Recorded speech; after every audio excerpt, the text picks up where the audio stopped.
Bonsoir, bienvenue dans Face à Face, votre émission quotidienne sur ATV Guyane. Ce soir, nous accueillons Monsieur Rodolphe Alexandre. Bonsoir. Bonsoir, Monsieur Farouk. Vous êtes le président de la collectivité territoriale de Guyane. Première question, très franchement, où en est-on du pacte d'avenir à l'heure où je vous parle? Eh bien, très franchement, le pacte a toujours évolué. Nous avons toujours gardé les contacts avec les ministères et les différents chefs concernés par cette opération. C'est pas une illusion. Les négociations, non, pas du tout. Les négociations ont toujours été maintenues, malgré peut-être des malentendus ou quelques polémiques autour du président. Et le président de la République, François Hollande, a toujours voulu et a encore manifesté sa volonté de vouloir signer donc le pacte. Vous pensez que ce pacte sera signé avant son départ? Je reste persuadé que le pacte sera signé, puisque aujourd'hui il a repris l'arbitrage, il a relancé donc les procédures les plus rapides, puisque je rappelle que les lois de finances ont déjà eu lieu, et je me trouvais à Paris la semaine dernière avec Madame la ministre des départements d'Outre-mer. Aujourd'hui, je peux certifier que le pacte devra donc aboutir. Donc c'est vous qui avez raison contre ceux qui vous demandaient de signer ce pacte en novembre-décembre. Je pense notamment aux 4 parlementaires qui vous ont adressé un courrier, dont l'un d'entre eux a même dit « il vaut mieux un tien que 2 tu l'auras ». Disons que je ne sais pas si j'ai raison, mais en tout cas, je pense que les Guyanais ont manifesté leur dignité. Ils ont manifesté leur volonté d'aller jusqu'au bout de ce débat. Nous avons toujours dit, quels que soient les gouvernements, il faut que le regard change vers la Guyane.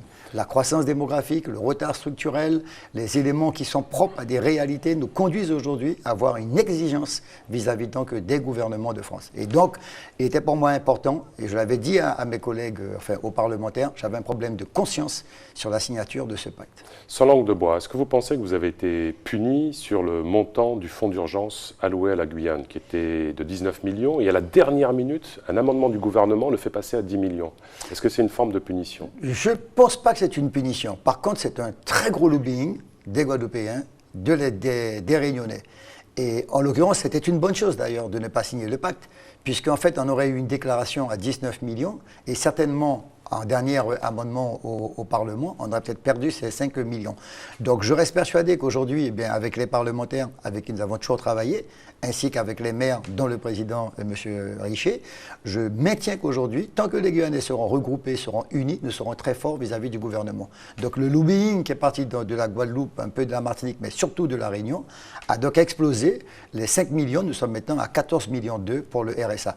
Toujours est-il, je dois saluer le travail fait par ma direction, par mon directeur et mes services techniques. Nous sommes passés de 3,5 millions aujourd'hui à 14 millions. Maintenant, le débat n'est pas arrêté parce que nous allons donc le poursuivre.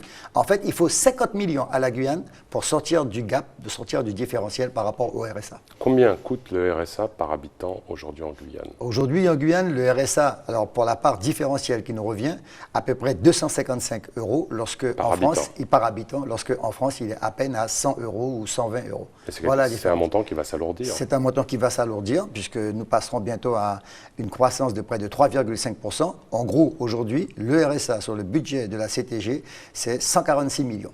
Est-ce que vous ne pensez pas qu'il serait préférable de le nationaliser? Eh bien, c'est le débat que les présidents des départements avaient donc souligné. Certains sont contre, certains sont pour. Mais en tout cas, nous disons que si on stabilise entre 30 et 50 millions, nous pourrons assurer le différentiel. Mais aujourd'hui, c'est un élément fort sur lequel on va donc se battre, notamment pour l'inverser et le mettre dans ce qu'on appelle l'inclusion sociale, donc sur la formation, sur l'insertion donc de ces personnes. Par contre, je vous dis dès maintenant, j'ai pris mes responsabilités vis-à-vis du procureur, vis-à-vis du préfet. Aujourd'hui, je paye d'abord les entreprises qui travaillent pour la collectivité territoriale et je paierai tous les 2 mois, tous les 3 mois au niveau du RSA. C'est un engagement que j'ai pris parce que j'estime qu'on paye d'abord ceux qui travaillent, j'estime qu'on paye pour l'entreprise qui aujourd'hui fait des efforts considérables dans la crise que nous connaissons. Un an maintenant, après votre élection, où en est-on du budget de la CTG? Est-ce que la part du budget de fonctionnement relative à la part d'investissement, comment vous comptez rééquilibrer et avoir plus de moyens financiers pour investir dans l'économie guyanaise? Alors, le budget de la collectivité, sans faire de polémique encore une fois, nous sommes partis d'un profond déficit de 31 millions à partir donc du budget du département. Au-delà, nous avons rajouté 21 800 000 qui étaient des recettes non titrées. Ça veut dire qu'en fait, on a près de 50 millions de déficit. Malgré cela, nous avons réussi, par un jeu de bascule entre ce qu'on appelle les mouvements d'ordre et les flux financiers, à voter un budget en équilibre. Sous couvert, à la fois de la Chambre régionale des comptes, de Monsieur le Préfet pour le contrôle de légalité et des banques qui donc nous ont appuyés pour ce qui a été tout récemment la signature des 20 millions d'avance. À l'heure actuelle, on a un budget.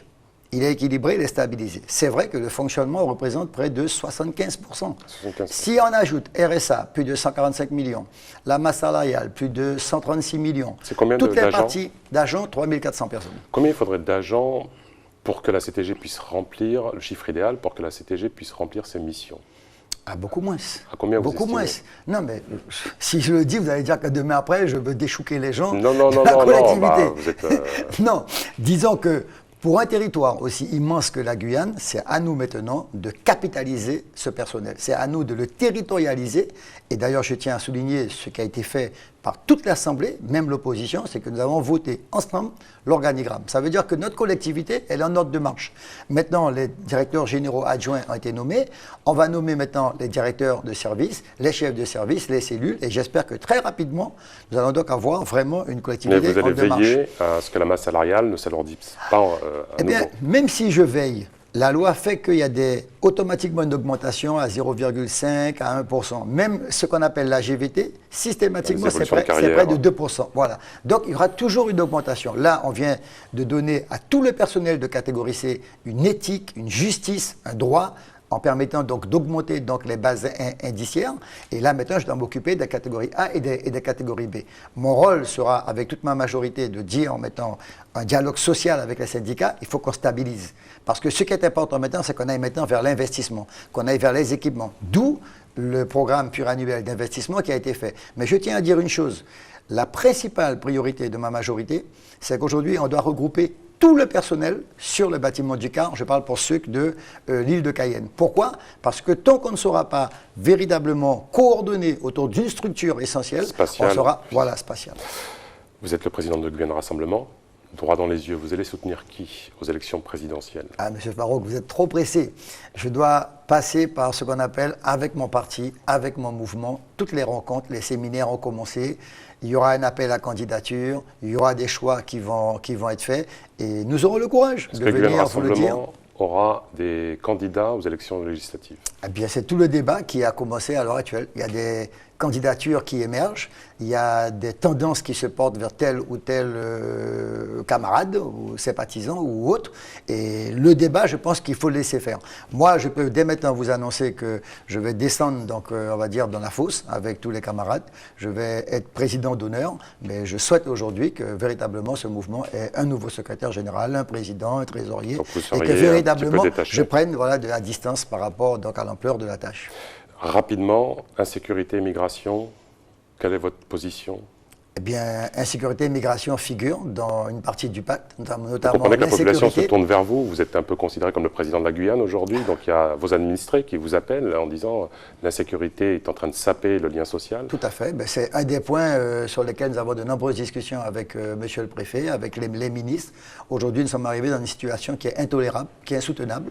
Aujourd'hui, c'est nous qui sommes en prison, c'est nous qui nous barricadons dans nos maisons ou qui faisons de forts investissements en termes de caméras ou autres.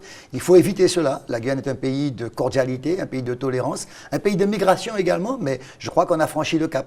10 000 personnes de trop en Guyane, ça nous pose véritablement des problèmes en termes d'investissement, en termes d'équipement et puis en termes, je veux dire, de soudure ou du maillage de la population. Dernier mot, le format de l'émission est court. Vos vœux pour la population guyanaise?